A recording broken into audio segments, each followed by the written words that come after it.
Did I chop and change a Landsknecht Emporium Dorothea Dussack? Well, yes, I did. I'm Nick Thomas, and welcome back to the Academy of Historical Fencing. So, as a club, we study quite a few different weapons, and one of them is the Dussack. Now, over the years in HEMA, Dussack has mostly been practiced with something resembling the kind of training Dussack seen in Meyer's manuals. Now, I'm not going to go too much into that. I'll leave that to Mike because he is the Dussack instructor, whereas I assist him.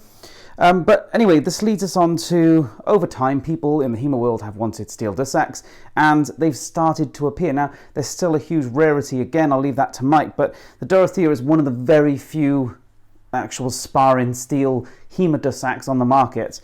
And when I say HEMA, I mean intended for sparring use, so it's blunt, safe tip, safe edge, and can be used with gloves that are suitable for HEMA. And that's what it's been built for. And so I'm not going to go too much into any of that history because, again, that's for another video. This is just about how I modified this particular model and why, and also what were the results and what do I think of it. So first of all, let's just go into the why. So Landsknecht Emporium, they make some beautiful, beautiful swords, mostly mezzas and stuff like that, particularly their sharps, absolutely beautiful. They look like original pieces, they cut really well, they're just fantastic swords. So if you want a sharp mezza or something similar, absolutely excellent.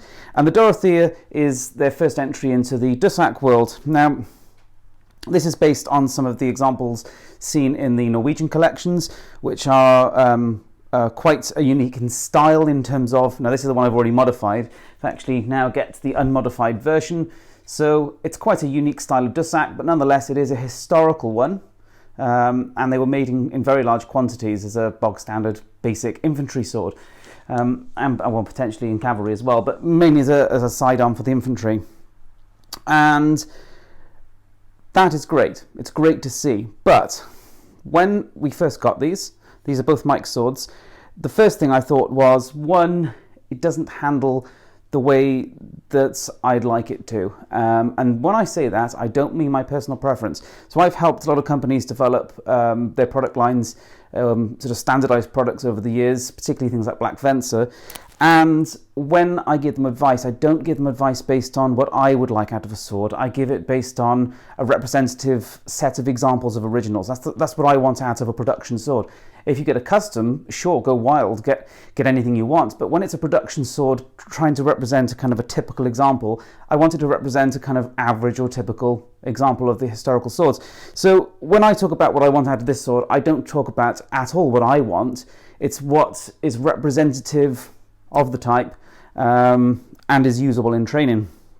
And for me, the Dorothea that Landsknecht Emporium have put out is a bit of an outlier. So it's not necessarily unrealistic, it's not necessarily incorrect or badly done, but I think it's an outlier. And by that I mean, if you look at a very, very broad range of Dussacks, and the Norwegian collection is fantastic because they've got hundreds of them, sadly not a huge amount of data, but there are photos and blade lengths. And if you look through the data, overall, the Dussacks that have the longer blade lengths, or let's say medium to longer blade lengths like this one, don't tend to really have a flared out yeoman section. And the shorter blades often do. Now the yeoman section is, if you now look at the original Landsknecht Emporium sword, we've got this big flared out section at the end of the blade, which I have cut off this example, and I'm going to go into the reasons why. And so, for me, looking at a broad set of Dussacks, both from the Norwegian collection, from other collections, I've handled Dussacks, I've handled Mike's original, because he's got an original from the late 16th century. I've handled them in Swiss museums and British museums, and in Denmark as well. I've handled lots of originals, and at some military affairs occasionally as well. I've handled a lot of originals and contemporary falchions and Dussacks as well. And there are some general trends that I feel that the swords follow that I think, as I said, makes the standard, let's go back to it, the standard Landsknecht Emporium a bit of an outlier. So my general feeling, or findings I should say, after seeing now hundreds of them, is that this very broad yeoman section is generally found on the shorter blade examples. So the Dorothea is a 77 centimeter blade, which if you add up all of the Norwegian examples is kind of about average. But most of the ones in their collection that have a very broad flared yeoman tend to be more in the 72 down to about 66 centimeter range. And so my feeling is, with to get a representative example of those dussacks, if you're going to go for one this long, it shouldn't have had that yeoman. If you do want to have the yeoman, I think it should have gone down to, let's say, a 72 or even 70 centimetre blade to be representative. Now, why is that important? Well, it's especially important from a training perspective because these yeoman sections on the originals, they are sharp sections for back edge strikes. And the general feeling is that the influence came from the Killich, and that's quite likely considering the blade shape and the interaction of peoples at the time. But again, the history is for another video. But this back section is a very sharp back edge section for striking. Now, what does that mean? Well, it means obviously it tapers to a very thin edge, whereas when you want to make it sparring safe, you have to go thick edged. And so realistically, when you want to make a HEMA blade with this kind of profile and make it handle like the originals that have this kind of profile, you need to do something different to get mass out of the blade, because inevitably, if you want to go so thick edged, you're going to have to bring the profile down to reduce metal, or have a very broad, very deep fuller, which this has a kind of a, does have a fuller, but it's kind of, it's quite shallow.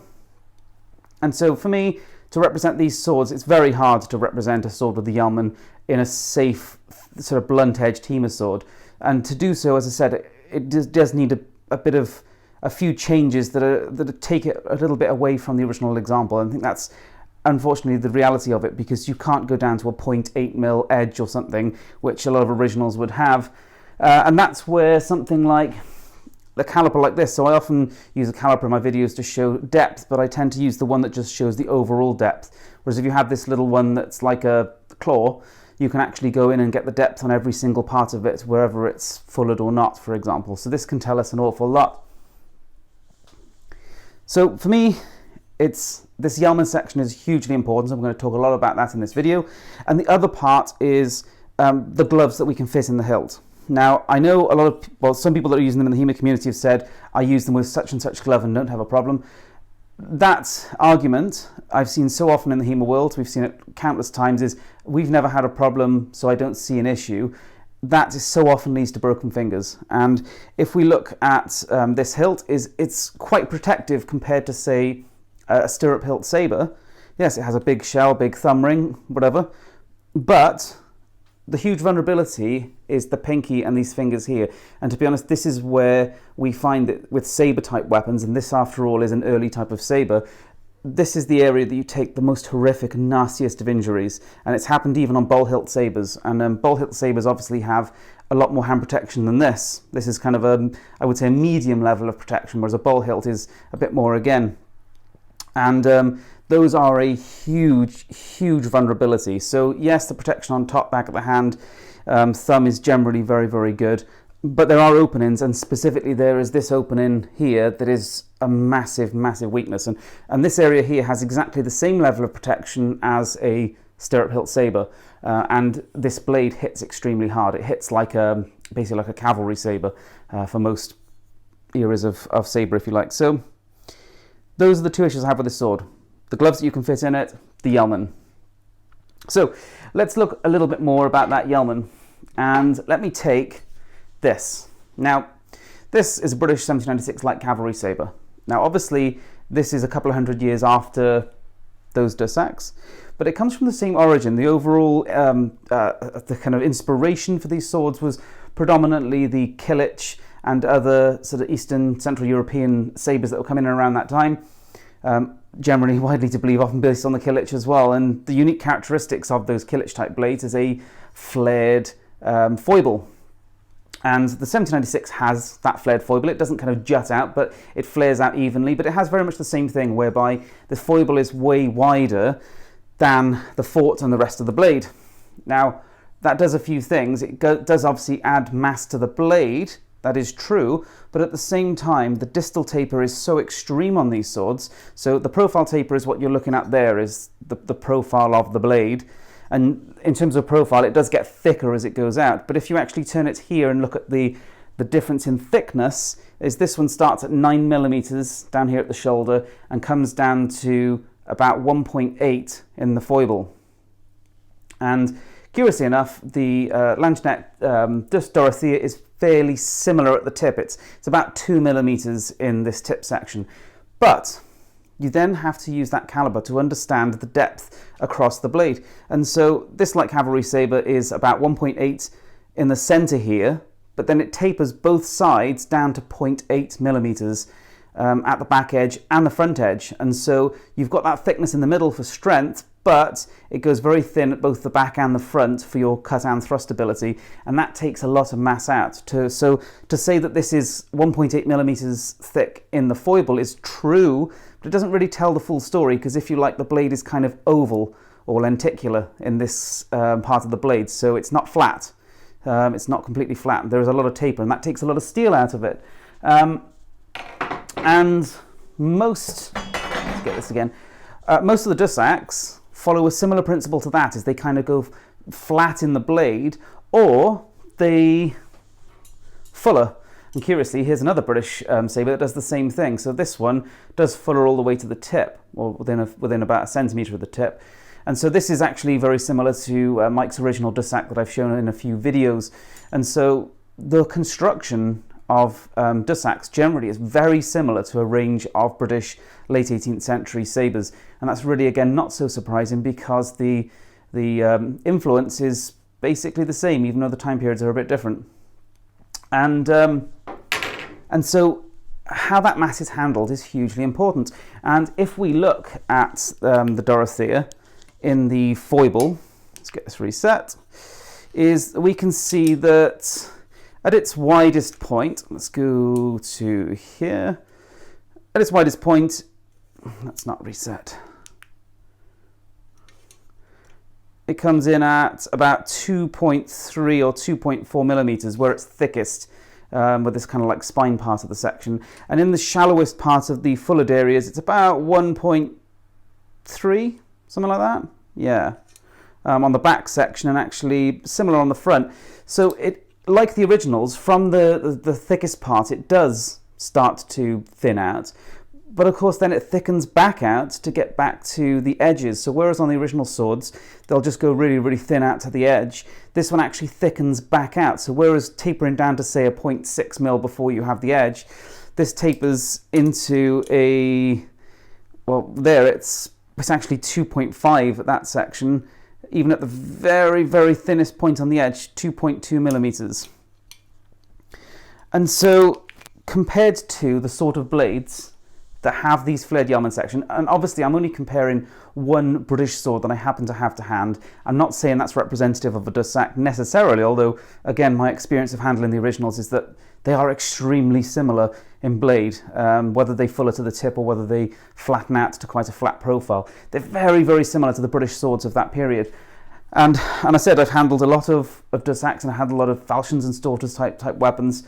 Don't own any personally, because that's not my main passion, but I've handled lots of them, and they feel lively. Not all of them, because again, when you look at any type of antique sword, any type of historical sword, you're going to find a whole broad spectrum from, you know, nimble to short to long, to real beasts and really forward heavy swords. So I'm not saying that there wasn't a Dussack that handled like this. I'm sure there probably was. But in terms of a typical representative example, the Dussacks I've handled have, of this sort of length, because this is what we're talking about, this sort of, it's quite long for its type, medium to long for a Dussack. They tend to feel quite agile. In fact, they tend to feel a lot like a lot of my British Napoleonic era swords. Whereas this one, because it has the thick yeoman, and because it's a blunted yeoman and blunted front edge, is the profile looks like the originals, but it just has a lot of mass for its type. And I think that might suit a shorter training Dussack, like down to about 72, 71 centimeter blade maybe, because again, you're pulling that mass back and it's not going to be so bad. It's still going to be a lot of mass. I still think a little bit less would be good. But my opinion is, overall, to be a representative example of the type, this sword wants to be shorter by about 5 or 6 centimeters at least, or better still, I think just take the yeoman off. So the yeomans look cool. I know people love yeoman section swords. I love them as well. They look really cool. It just looks fantastic to have this flared out section. It looks great. But a huge amount of Dussacks did not have them.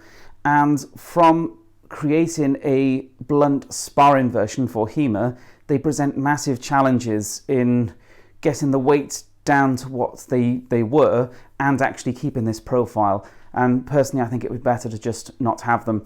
And if we look at a broad range of the originals, particularly of this type, but of any Dussack really, when you look at the longer blade lengths like this, they don't tend to really have any noticeable yeoman. If they do have one, it's so tiny.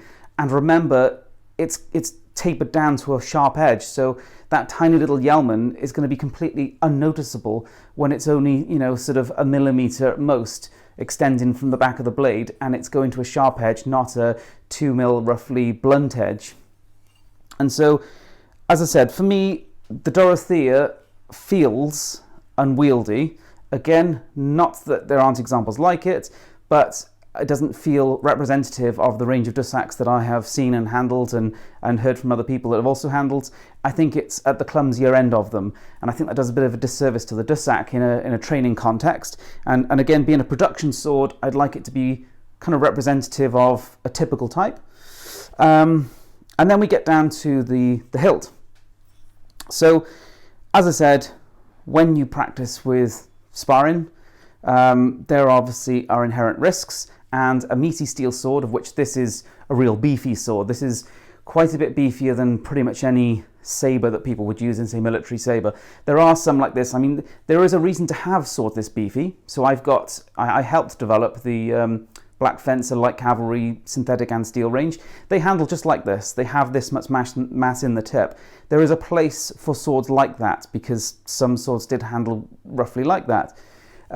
And I do sometimes use swords that would be comparatively dangerous if used at too high contact, and that's what this sword is to me. It is a real brute. This will cave in masks and break fingers, and that's not necessarily a problem if people use the correct control with them. So there is a place for the more brutish swords if they're used with some sensible control.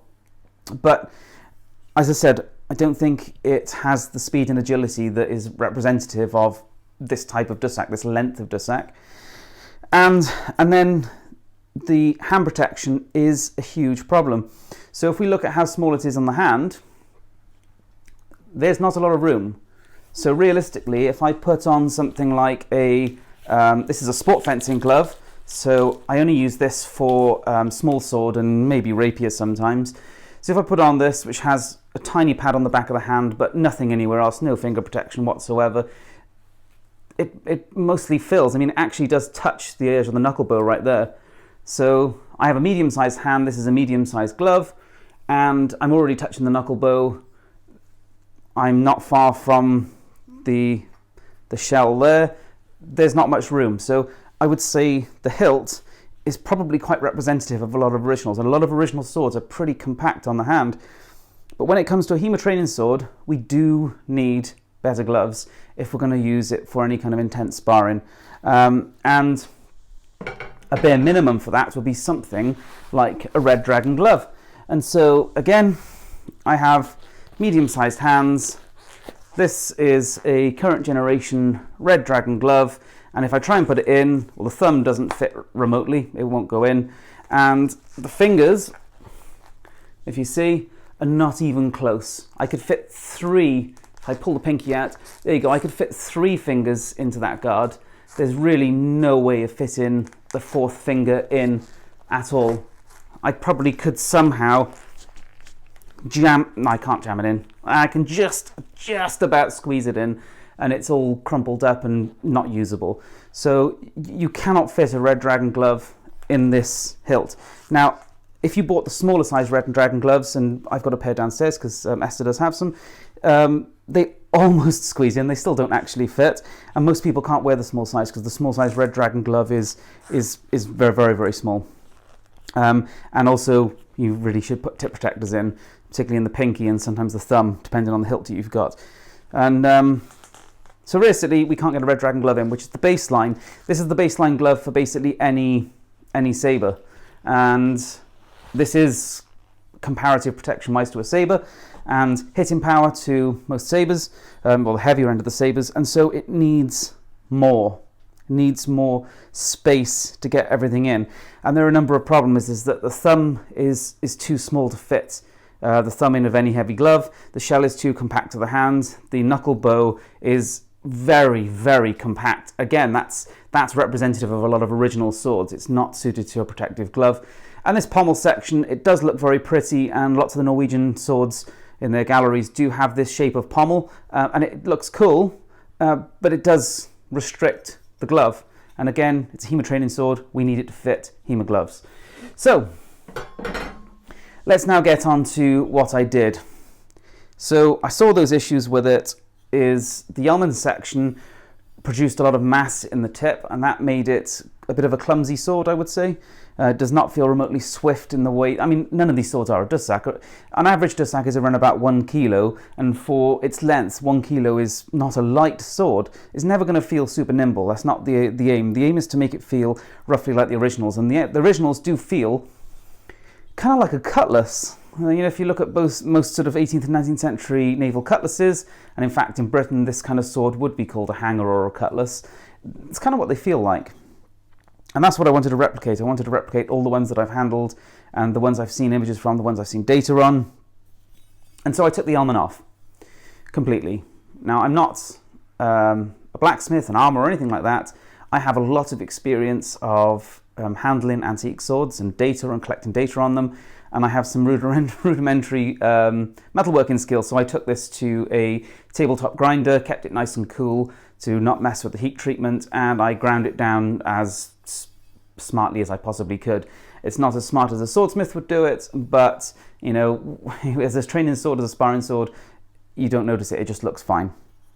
And so with that Yeoman section taken off, it is representative, I would say, of the kind of typical example of this sword in the Norwegian Museum, of this sort of length, which had basically no Yeoman or a tiny, tiny little sharpened edge that just kind of flattens out the back of the blade.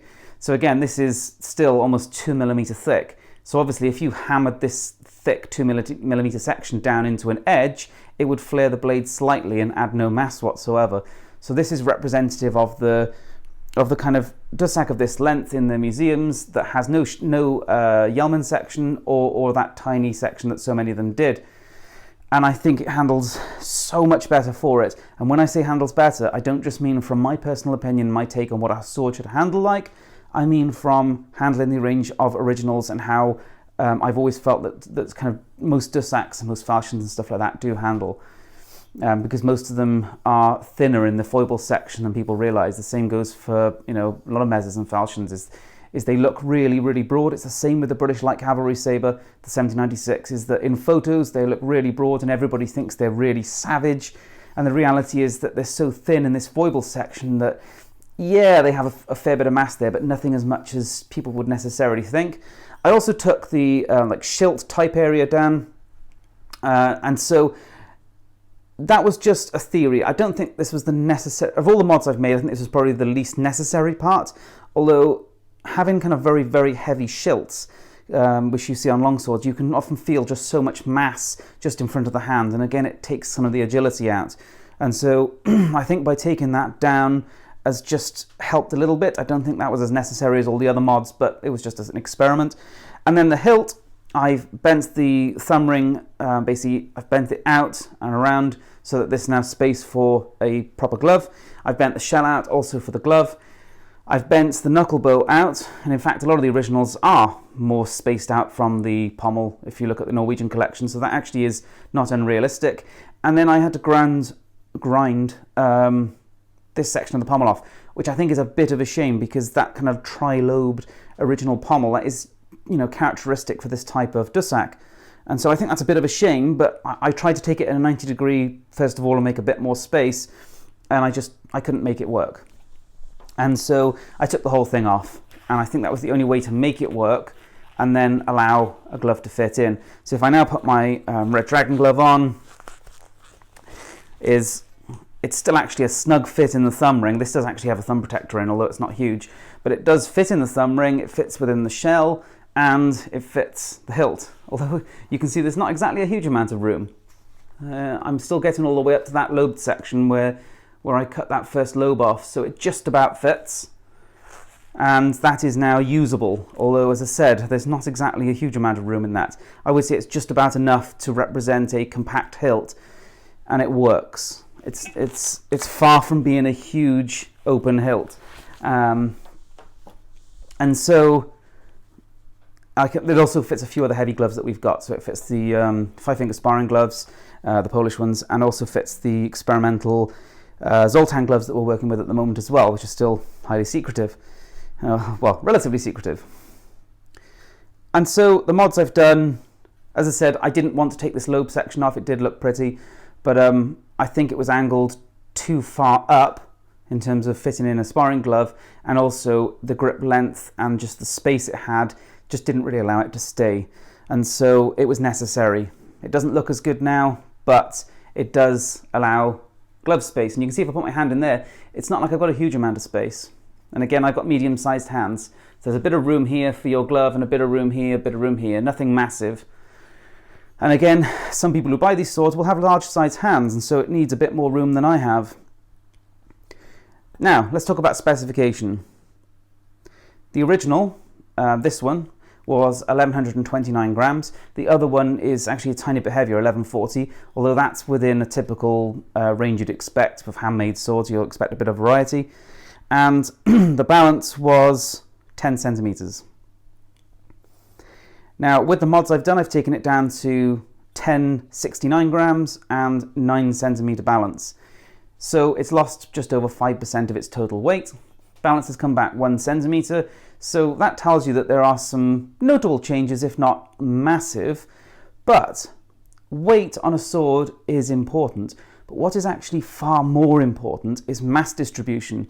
So it might not seem like I've taken a lot off, but most of that mass came out of here. Now, obviously, the further the mass is from your hand, the more it has an effect on the handling characteristics of the sword. And so a lot of mass in the tip will make for a unwieldy, pretty slow sword. And so, yes, it's taken off a good chunk of weight, or a small chunk of weight, but it's come off from the most important place. And now, if we compare this to Mike's original, and again, that's only one original, so we can't say that's representative of all of them, but it's the one that we have the most data on, it's roughly in proportion. So Mike's, curiously, is about the total weight that this was before I started the mods. But it also has 2 centimeters extra on the blade length and a more developed, more complex hilt. So it has a little bit more mass because of the blade length and a little bit more mass because of the hilt. And so this, being a simpler hilt and a slightly shorter blade, now I've done my mods, is in proportion. The balance is actually identical, but the overall weight and the handling characteristics and the balance are exactly in proportion to that original that Mike has, and also quite a few other antiques that I've handled. And so I think it was hugely worth it. And if you now handle these side by side, which a lot of our members have, the difference is absolutely phenomenal. And again, this is not looking at what I want out of a sword. I'm not trying to say I want it to handle like a British military sabre, because there are similarities, but they're not the same. What I want it to do is handle as closely to a broad range, a typical average range of originals. And if you look at original Dussacks, they are not, as a rule, big beastly swords. There are some, but the typical examples, yeah, they're fairly heavy for a one-handed sword, but that's often because they just have a lot of extra hilt, okay? And the blades themselves are not particularly slow, they're not that clumsy, and I think what's happened with the Dorothea is they've taken, well, this particular example I think is probably the most they're used for inspiration, this particular example on screen now. And it has the Yeoman section exactly as the Dorothea has, but the blade length is only just under 72 centimeters. So, and remember also that Yeoman section is sharp. So the Yeoman section on the original is way thinner than the Yeoman section on the Dorothea blunt, and the blade is shorter. So having that bit of extra mass, even though it's less than the Dorothea has, it's going to be less noticeable when you've got over 5 centimeters less blade length. And so, yeah, if we look at a load of originals that are roughly in the kind of 77 centimeter range, I think this is now, with my modifications, representative of those types. So overall, I don't think the Dorothea was necessarily a mistake. It's not a terrible sword, but I think it's an outlier, and I think it gives the impression to a lot of humorists that Dussacks are more like cavalry swords, you know, brutish and slow. And it's not my experience of handling the originals. My experience of handling the originals is again, they're more like British cutlasses, for example, is that yes, they have an overall fair amount of mass, but they don't have a huge amount of mass in the tip, and they are actually fairly nimble despite their overall total weight. And so I think with the mods I've made, it's now more representative, more typical, and let's not forget there are barely any dussacks on the HEMA market, steel training dussacks for HEMA. There are so few available, and so where there are a few production models, I'd like those production models to be really representative of the original swords, just like, for example, the 1796 infantry and 1803 swords I helped develop with Black Fencer, and say the Eastern sabres that Matt Easton worked with Caveton. The idea with these production swords was always to be typical, representative and typical of the type being used, and I think the Dorothea just needs a few tweaks to be more representative and more typical. So I think what Landsknecht Emporium have done is created overall a really cool product. They've taken on some really good design features from original swords. It looks really, really pretty, but I think just design specification could do with a few tweaks just to make it more representative and more usable as a HEMA weapon, because this is now more representative of the originals. Hits with less hitting power, which is appreciated, particularly as, again, most of them weren't hitting with that kind of force on the originals, and they do need some hilt space. It doesn't need many modifications, it needs a few to give a bit of hilt room to fit something more than basically a fencing glove or a kind of motorcycle glove or something like that. So that's it, those are my modifications. Thanks for watching. Check out Landsknecht Emporium, they've got some really cool products. I really like their mezzas, I keep meaning to buy one. I've handled quite a few now, they're absolutely gorgeous, and I think this Dussack is mostly a really excellent sword and just needs a few tweaks on the specification to make it a more useful HEMA training sword and more kind of typically representative of a load of originals that I've seen and handled. So thanks for watching, I hope you enjoyed the video. Please subscribe if you haven't already.